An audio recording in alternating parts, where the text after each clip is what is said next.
Valve announces the first big SteamVR 2.0 feature, Waaay more space. Nearly 1,100 square feet of virtual insanity could be yours with SteamVR's next wave. Every major virtual reality platform has its pros and cons at this point, but one of SteamVR's clear leads is space. Right now, owners of the HTC Vive can set up 2 of its infrared-powered base stations and move, dance, shoot, sculpt, and adventure around a maximum of 132 square feet, assuming you have that much to spare in your den or basement, anyway. But as more commercial groups, from arcades to industrial design firms, bite on VR's most extreme use possibilities, Steam's VR design side has clearly been working to give them more extreme floor space to work with. On Tuesday, the company hinted at an eventual SteamVR 2.0 product by announcing quite a leap in scope,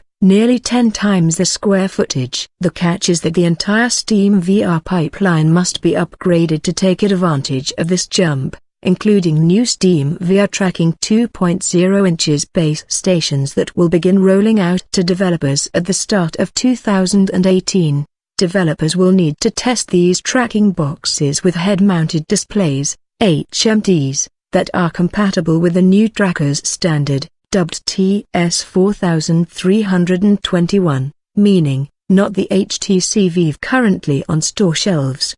These tracking boxes work the same as the original infrared crazy base stations, and they add support for modulated light carrier input. The new base station protocol will only support 2 tracking boxes at first, just like the HTC Vive, but Valve promises that they'll receive an update in early 2018 inches to support 2 more tracking boxes to grow the total tracking range to 10 meters squared, or 32.8 feet squared. 1,075 square feet. That's quite the jump from SteamVR's current max of 11.5 feet squared, and it could mean a revolution for industrial and entertainment VR applications, should people have the warehouse or retail space to take advantage. How long those boosts will take to reach average consumers is still unclear at this point. Lenses, too. Valve has been pretty busy with VR this week. In fact, it took the wraps off a new licensing plan on Monday to begin selling custom-built VR headset lenses to any company wanting to produce its own headsets. Part of its statement hinted at one way VR headsets could get a lot cheaper very quickly,